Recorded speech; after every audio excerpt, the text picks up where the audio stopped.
Welcome to the Wight & Company video series on Return to Office, where we offer some diverse perspectives on office re-entry and changing workplace strategies. Today's interview is with Mark Wight, CEO of Wight & Company, a world-class design-led design-build company serving the building industry and the transportation and infrastructure markets.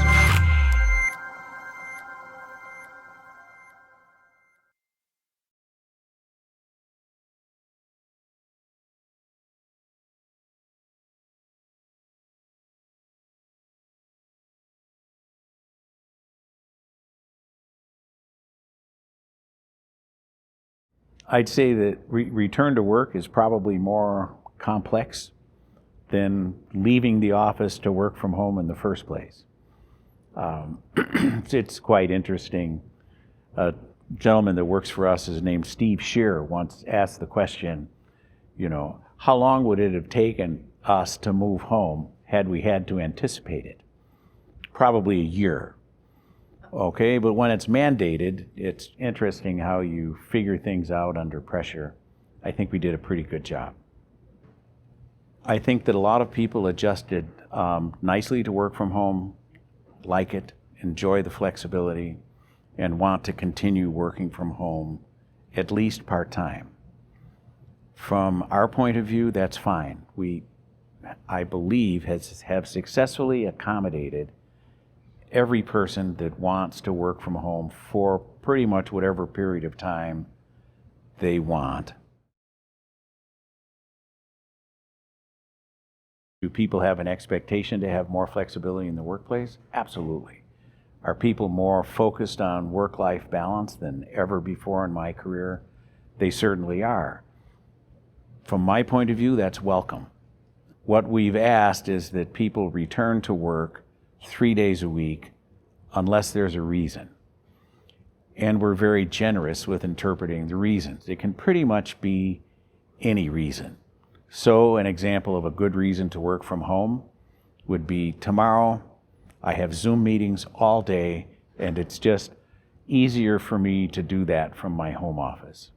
Another good reason could be I'm working on a deadline. I don't need team participation. It's only me. I have to put my head down and I have to work really hard for the next 3 days. I would rather do that from my home office. That's a great reason. Another even better reason is I'm having issues with childcare.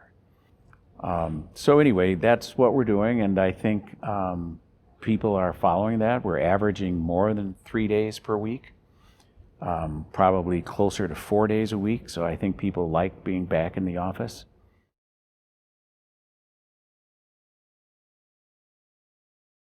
Culture is something very important to Wight & Company, and it's something very important to me.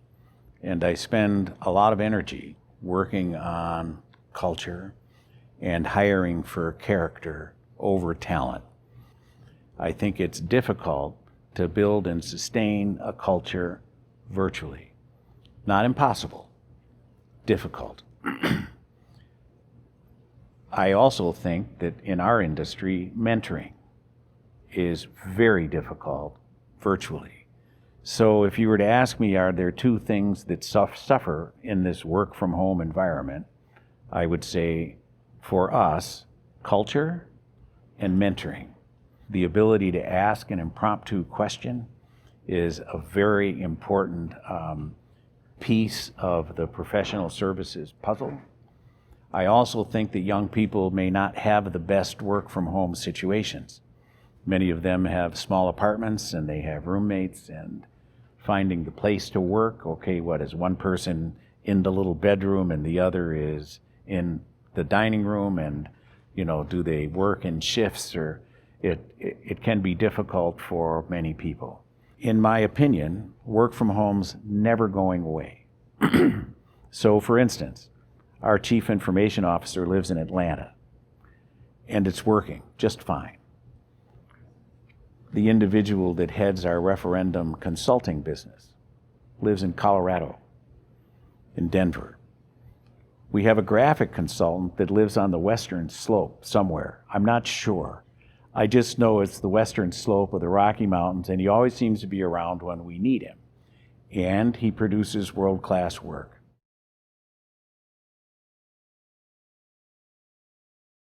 My own opinion is that the best meeting, still without a doubt, far and away the best meetings, is when everybody's together in a room. We have a project in the Middle East where we were selected virtually, we interviewed virtually, we did the contract negotiations virtually, we did the programming and kicked off the project virtually, we did the entire schematic design process, and there were several iterations virtually, and we didn't meet our client until 2 weeks ago. Even though we've been working on this for certainly more than a year and a half. It worked pretty well, and I think the team would say that they had a good experience virtually. But 2 weeks ago, we sent a team there live, and the team came back and said we accomplished more in the 5 days we were live than we accomplished in the year and a half virtually. So take that for however you interpret it. So I think the message to me is things work virtually. They work better live in our industry.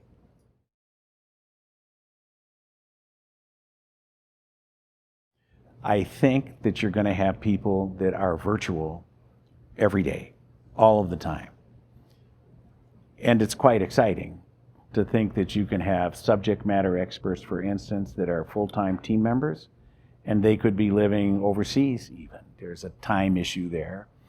But I think that's very exciting. Having said that, we work better live. Collaboration is better live. Culture is better to develop and maintain live. Mentoring is dramatically better live. So 5 years from now, work from home's not going away, but I don't think the office is going away either, at least in our professional services industry where lifelong learning is so important.